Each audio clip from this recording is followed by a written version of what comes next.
All right, let's talk about the elephant in the room. If you've been anywhere near the fountain pen community lately, you've probably seen the drama. The new Jinhao 10s. Some people are calling them brilliant budget dupes. Others say it's straight up art theft.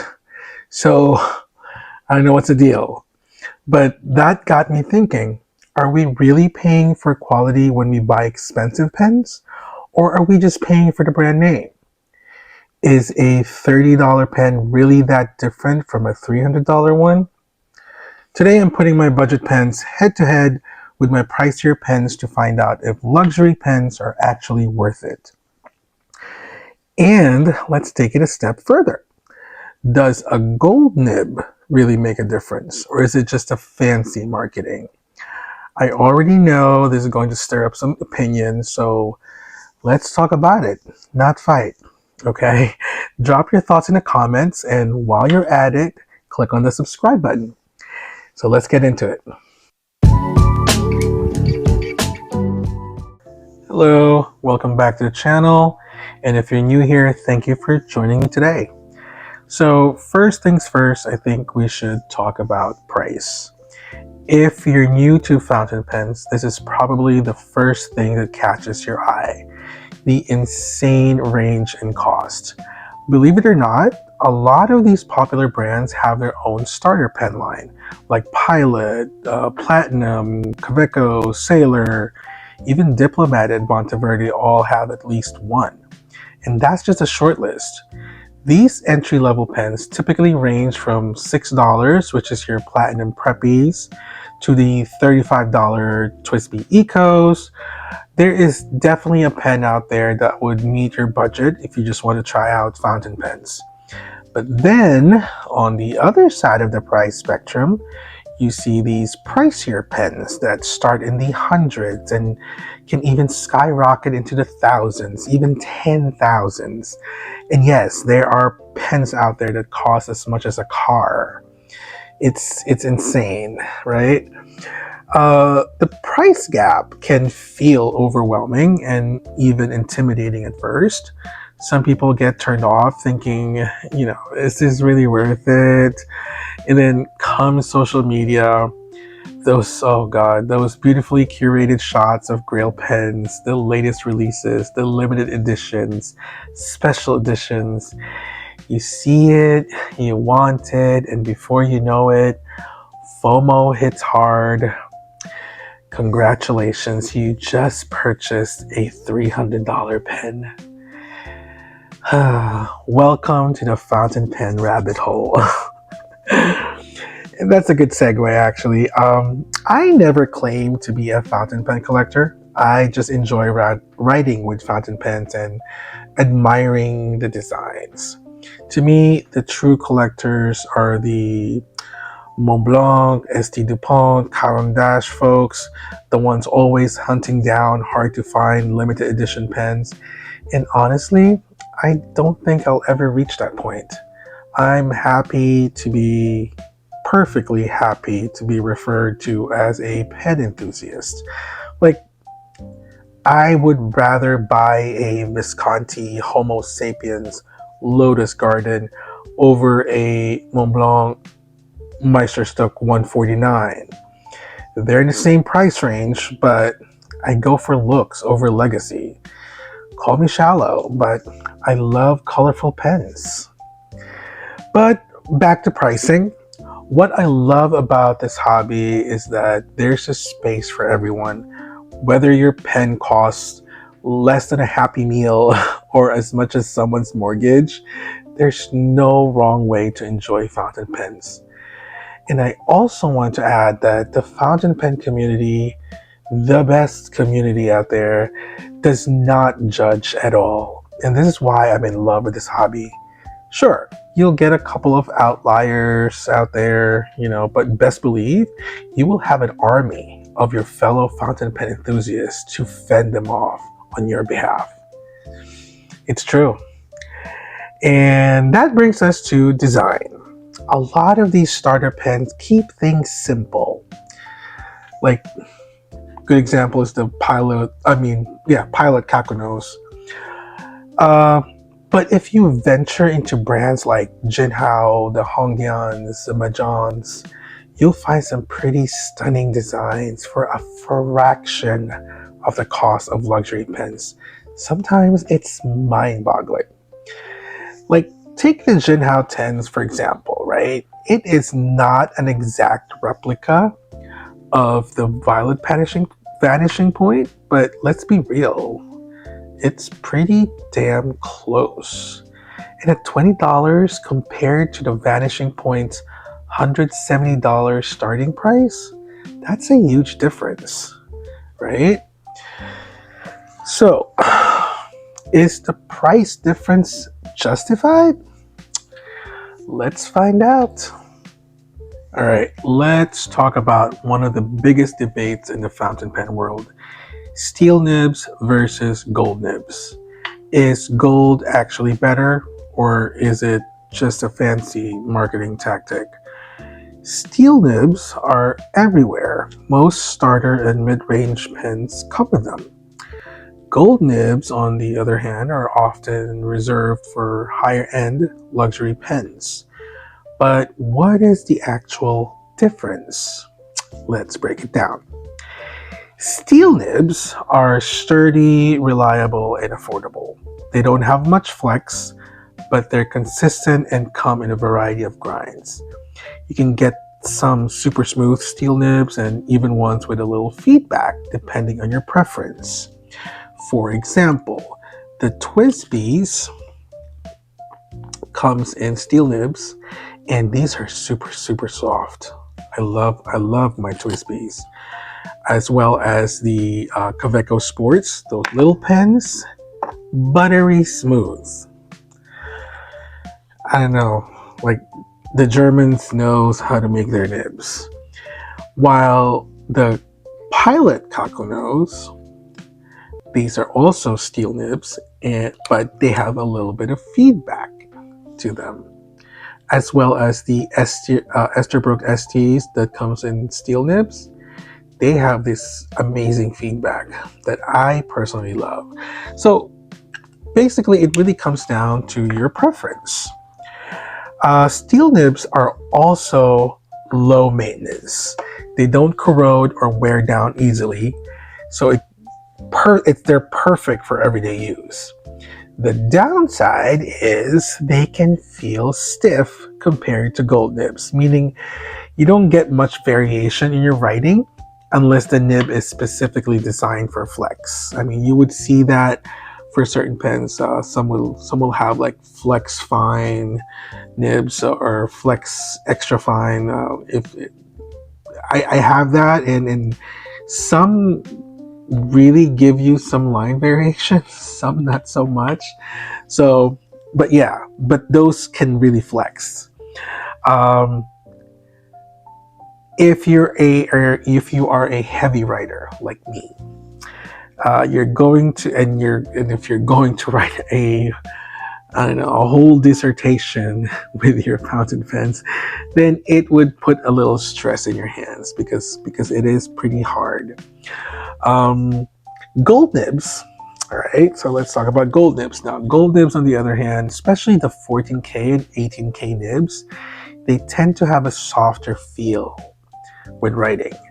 They offer a bit of bounce, making the writing experience feel smoother and more organic. Over time, a gold nib can adapt to your writing pressure, creating a more personalized feel. So this is one of the biggest selling points for gold nibs. Some gold nibs also have better ink flow, making them feel buttery smooth on the page, and this is very highly noticeable actually. But even though gold is naturally corrosion resistant and prized for its flexibility, it's also softer than steel, so it's more prone to damage if it's mishandled. In the beginning, when I first started writing with fountain pens, I avoided gold nibs because I'm a heavy writer. I'm always worried that I might bend it. So I started with the 14K with the Sailor Pro Gear Slims. Then I worked my way up to the 18K nibs because I need to train my hand. I need to train my writing style to not not to press so much. So even with the steel nibs, I'm still very careful. But yeah, so just keep that in mind if you're going for the gold nibs. So which one is better? Again, it really comes down to preference. A well-tuned steel nib can be just as smooth as a gold nib, sometimes even better. But if you want a luxurious, slightly softer writing feel, then gold might be worth the upgrade. But here's the thing, a gold nib doesn't automatically mean a better pen. Okay, I need to repeat that. A gold nib doesn't automatically mean a better pen. I've personally used steel nibs that are smoother than some gold ones. Quite bizarre. So don't let the material be the only deciding factor. A well-made steel nib can still give you an amazing writing experience. Leonardo's, Kaweco's, Lamy, Pilot makes their own nibs in both steel and gold, and they're all amazing right from the box. In some Reddit discussions, people highlighted that both types of nibs typically have what do you call it, iridium tipping, which is the actual writing point, making the base material, whether it's gold or steel, less influential on writing quality. So I just read that. I'm just repeating what I read, so please, don't come for me. Iridium, by the way, is a rare, hard, and corrosion-resistant metal. But I also see a lot of pens that have ruthenium in it, or ruthenium, and that's probably because iridium is rare and probably more expensive. And you know what? If anything, you can always upgrade the nib. That's another thing. So let's say you start with a steel nib with a pen and you really thought it's an amazing pen in terms of size and weight. It's like the best, right? You can always change the nib to a gold nib. There's always that option. So it's the same pen with a bougie nib, essentially. And I actually did that with one of my Leonardo's. I really like. It's not this one. It's the other one. I have another one that I really like it so much that I bought a gold nib, and I just switched it. So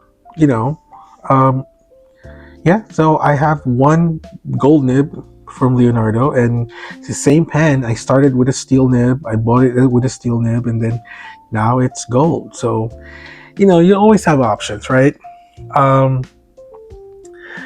But yeah, it's very polarizing, right? So do you prefer the reliable, sturdy feel of steel nibs, or would you go for the extra cost and get the gold nib? I'm really curious who is Team Steel and Team Gold here. So please put that in the comment. I really want to know.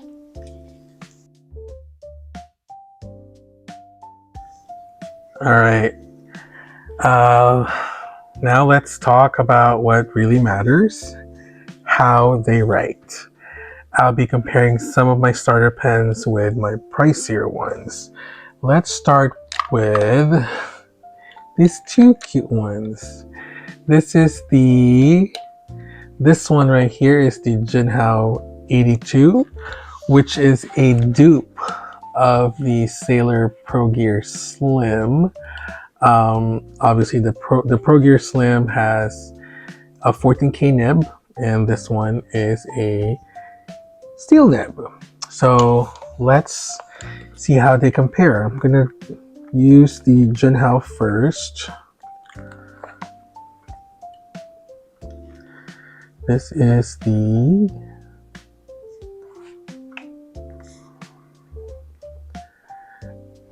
Jinhao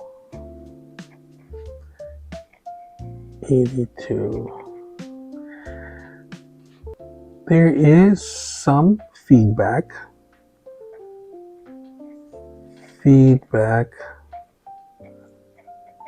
and scratchy. In terms of line variation, obviously this is steel, so you won't get as much. That's just with a little bit of pressure. So, I mean, yeah, you can make some line variation, but you don't want to bend it too much now. So that's the Jinhao 82. Now let's compare that with the Sailor, which has a 14K nib. This is Sailor. Ooh. Sailor Pro Gear Slim. Oh my god, okay. Definitely the feedback.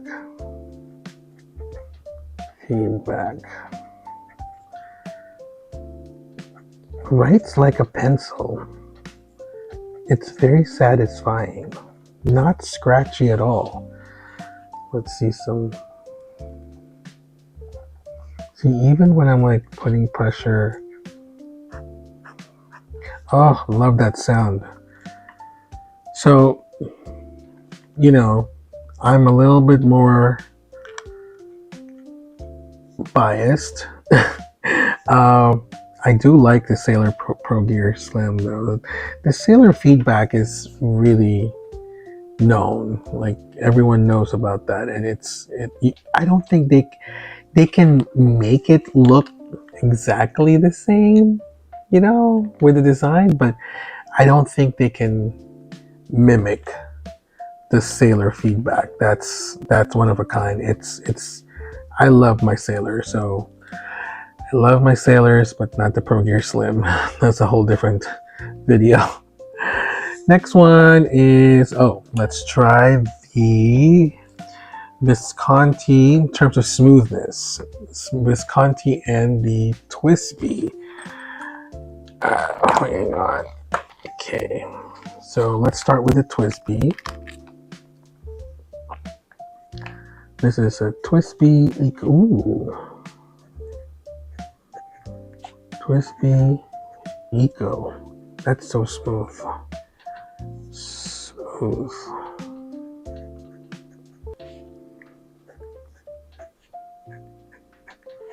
Really smooth. Very, very smooth. With the Visconti, let's try that. This is the Visconti. What is this? Oh my god.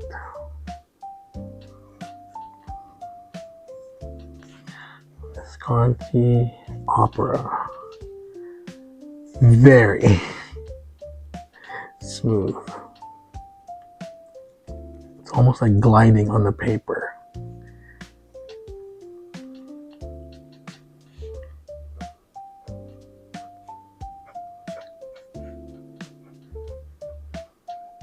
Yeah, no, this is super, super smooth.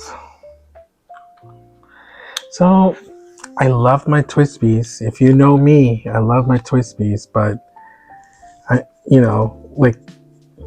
they're both smooth in their own way, but the Visconti is it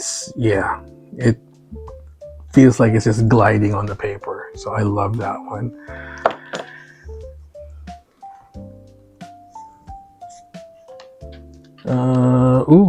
Okay, so let's do my Battle of the Leonardos. So this is a gold nib.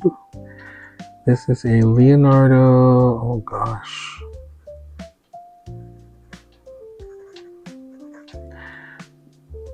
Oh my god. Oh, Magico. This one's nice. I like this a lot. I like this a lot. These are the two different types of grind. So this one is the Architect Nib. This one is the Leonardo in a Flex Nib.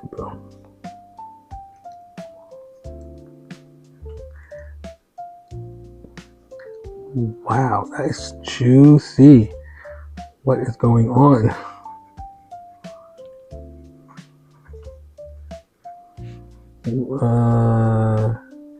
I forgot what this is. I forgot what this is. Oh my god. It's not a Magico. It's just an MZ. I think it's an MZ.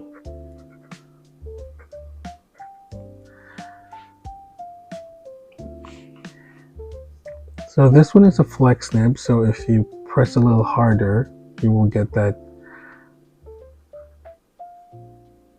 line variation between horizontal and vertical.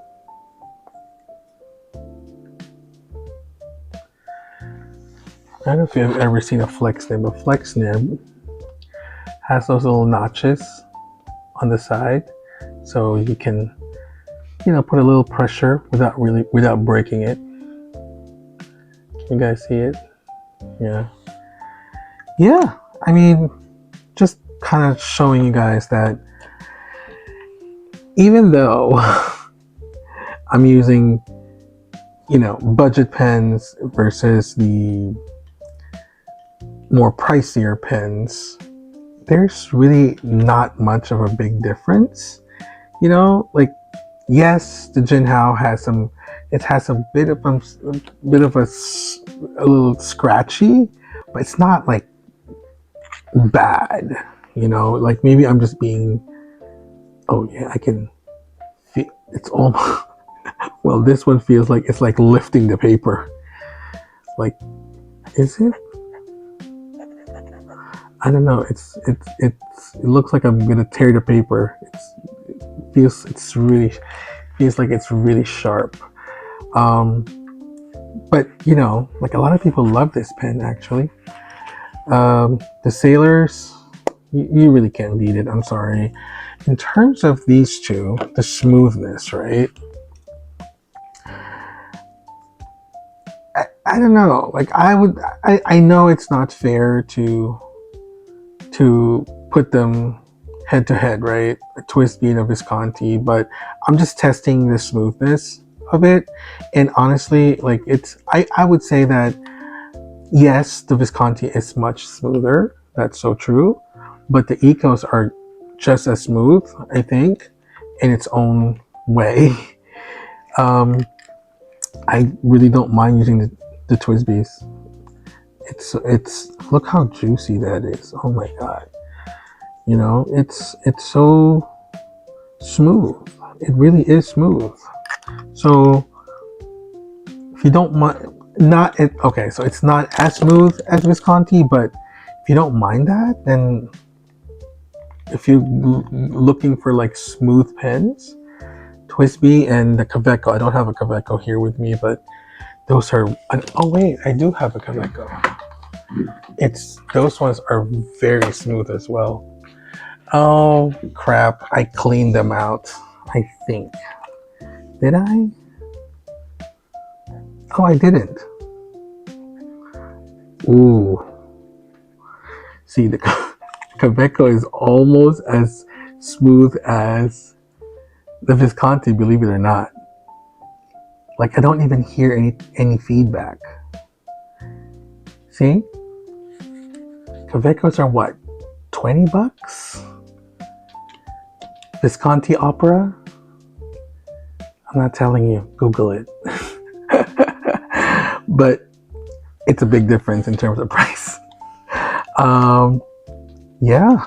See? That's what I'm saying. It really doesn't matter. It really doesn't matter.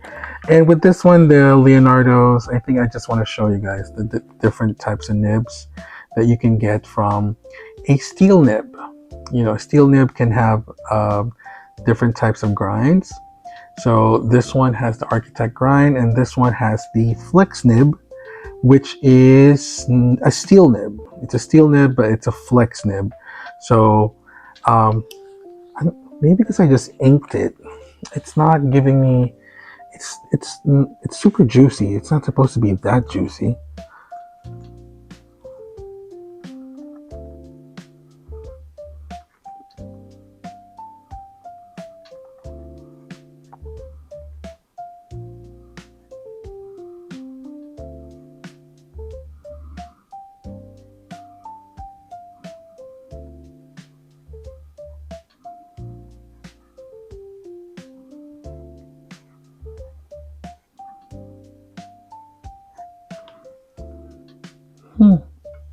I mean, it's not giving me the line variation that I want, though.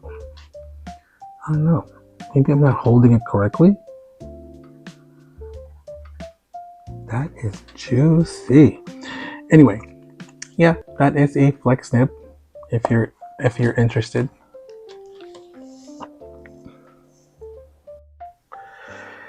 So after all this, is the price difference justified? Well, that depends. Luxury pens aren't just about the brand name. You're paying for craftsmanship, premium materials, limited production, and all the tiny details that make the writing experience feel special. From the weight distribution to the threading, every aspect is designed to be seamless.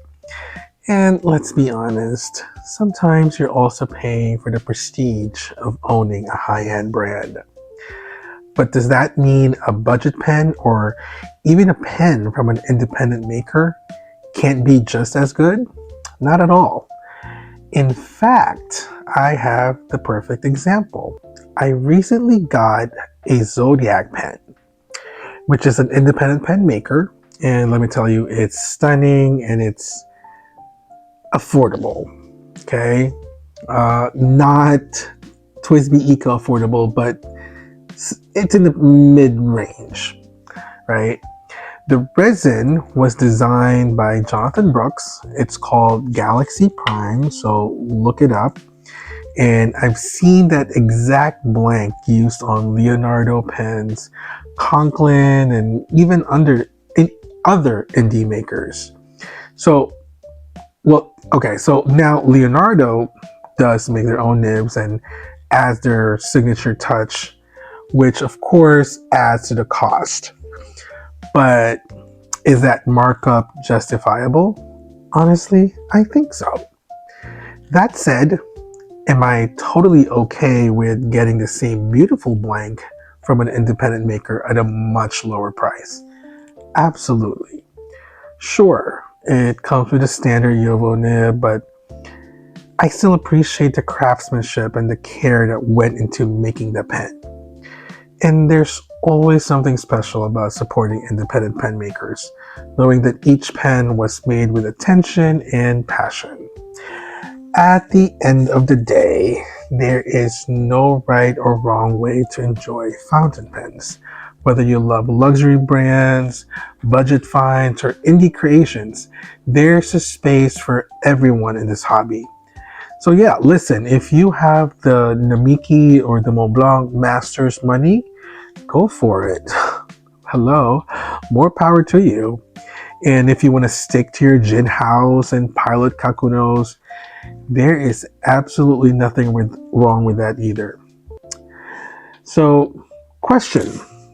Do you think luxury pens are worth the price? Or are budget and indie pens just as good? Drop your thoughts in the comments. Again, if you enjoyed this video, please like, subscribe, and hit that notification bell so you don't miss my next pen deep dive. See you in the next one. Bye. I'm so tired. Oh my god. It's like midnight already. You better subscribe. That's all I'm going to say.